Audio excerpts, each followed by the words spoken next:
ओम श्री गणेशाय नमः। प्राचीन काल में कश्यप नामक एक राजा था। उसकी पत्नी का नाम महारानी दीति था। उसके दो पुत्रों में से एक हिरण्याक्ष तथा दूसरा हिरण्यकश्यप था। हिरण्यकश्यप विष्णु विरोधी था।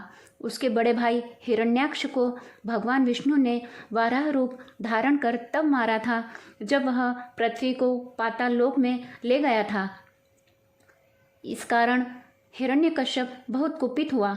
भाई का प्रतिशोध लेने के लिए उसने कठिन तपस्या करके ब्रह्मा जी को तथा भगवान शिव को प्रसन्न किया, जिसके फलस्वरूप पितामह ब्रह्मा जी ने उसे अजय होने का वरदान दिया, जिसके चलते उसकी बुद्धि भ्रष्ट हो गई और वह वरदान के अभिमान से प्रजा पर अत्याचार करने लगा।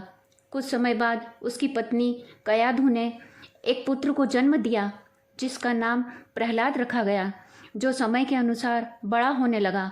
भले ही प्रहलाद का जन्म एक राक्षस के घर में हुआ था, लेकिन उसमें राक्षसों जैसे कोई अवगुण नहीं थे।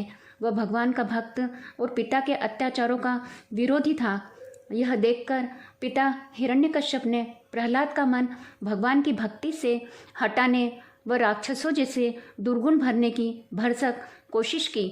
इसके लिए उससे नीति अनीति आदि का प्रयोग किया, लेकिन प्रहलाद पर इसका कोई प्रभाव नहीं पड़ा।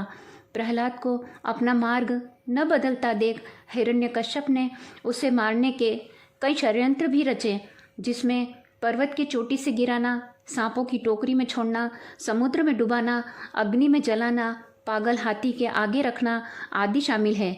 लेकिन इससे भी प्रहलाद सकुशल वापस आ गया।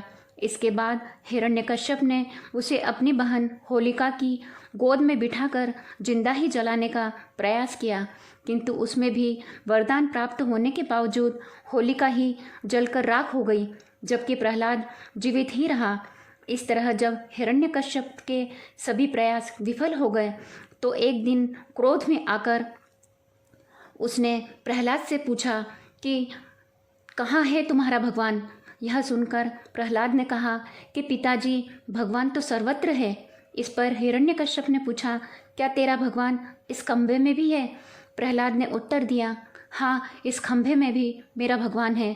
यह सुनकर क्रोध में अंधे होकर हिरण्यकश्यप ने खंभे पर तलवार से वार किया, जिसके बाद नरसिंह भगवान खंभे को फाड़कर प्रकट हो गए और हिरण्यकश्यप को अपनी जांघों पर लिटाकर तेज नाखूनों से उसका पेट फाड़ दिया।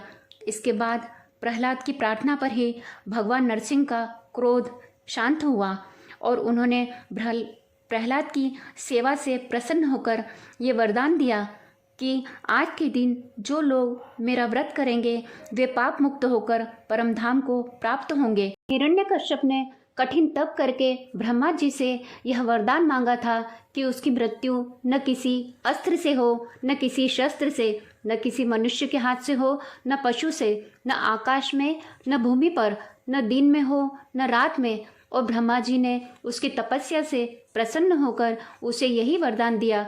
तब भगवान विष्णु को उस पापी का अंत करने के लिए नरसिंह अवतार लेना पड़ा, अर्थात आधा नर तथा आधा पशु का रूप धारण करना पड़ा। हिरण्यकश्यप को शाम के समय गोदी में लेकर उसके पेट को नाखूनों से चीर दिया था। उस दिन वैशाख मास की चतुर्दशी तिथि थी, इसीलिए इस दिन को नरसिंह चतुर्दशी या नरसिंह जयंती भी कहते हैं। यदि आपको मेरी यह कथा पसंद आई हो तो सब्सक्राइब जरूर कीजिएगा, ताकि मेरी अगली वीडियो आप तक शीघ्र पहुंच सके। धन्यवाद। जय श्री कृष्ण।